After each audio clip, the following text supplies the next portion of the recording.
In this problem, we're told to find the integral of sine squared of x times the cosine cubed of x dx. So we're going to be solving this trig integral here. And so the first thing that you're going to want to do here is just look at the problem and then decide what you have to do. So if you have sine squared of x and cosine cubed of x, and if, let's say you have sine to an exponent and cosine to an exponent, and you just have them multiplying by each other, what you want to do is look at the odd exponent. So in this case, we have an odd exponent. If they're both odd, in this case, one's odd, right? So we just take the odd one, but if they were both odd, you would just take the lower one. So what you do with the odd exponent, in this case it's cosine cubed of x, what you want to do is take out whatever the base is, right? So we have cosine cubed of x, so what we're going to do is take out a cosine of x from this.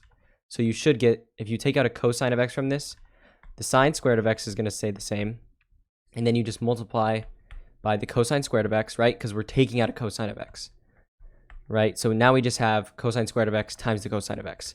And so what that's going to allow us to do is split this up differently, right? So now that you have it like this, right? So we've got it like this. What we're going to want to do is convert our cosine squared of x, or whatever we left, right? So we took out this cosine of x. Whatever we have left, we're going to want to convert it into sine.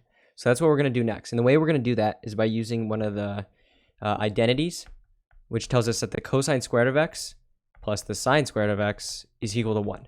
So what we're going to want to do is convert cosine squared of x to equal something with sine of x. And the way we're going to do that is just by manipulating this equation, right? And we just want to have the cosine of x by itself. So we know this cosine squared of x is going to be equal to 1 minus the sine squared of x.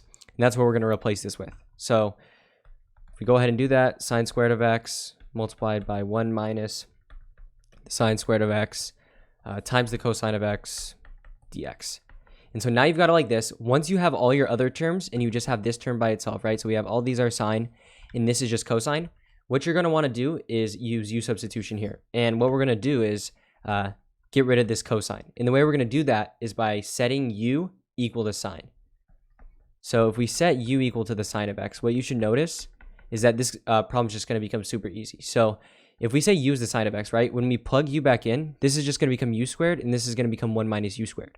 But notice how when we use u substitution, it's going to allow us to get rid of this cosine of x, right? So if we do u substitution, du is going to be equal to the cosine of x dx.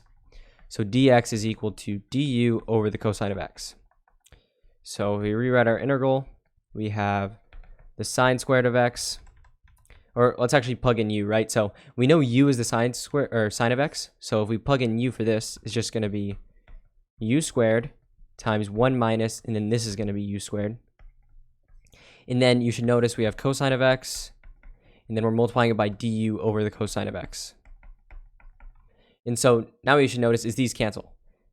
And so we're just going to be left with the integral of u squared times 1 minus u squared du.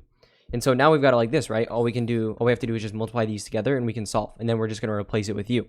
So what we want to do is multiply this out, right? So it's going to be equal to the integral u squared times 1 is just u squared minus, or multiplying it by minus u squared, right? Is just going to become minus u to the 4th du. And now we can just solve it by integrating, right? Because we can just integrate this because we just have variables to exponents. So it's going to be equal to, this is going to become u cubed over 3. And then this is going to become u to the 5 over 5, right? We just add 1 to the exponent and divide by that. And so now we've got it like this, right? We also have to have the plus c, because whenever you take an integral, you always have the constant. And now what we have to do is replace what we had with u with sine. So if we go ahead and do that, I'm just going to erase what we have on screen so I can write out the answer, but write this down if you need it, but I'm going to erase it. So we're just going to have u, or it's going to be equal to, right? So this entire integral is going to be equal to the sine of x cubed over 3 minus the sine of x to the 5th power divided by 5 plus c. So all we did was plug in u from what we solved right here. And so yeah, this is going to be your final answer, and hopefully you found this video useful.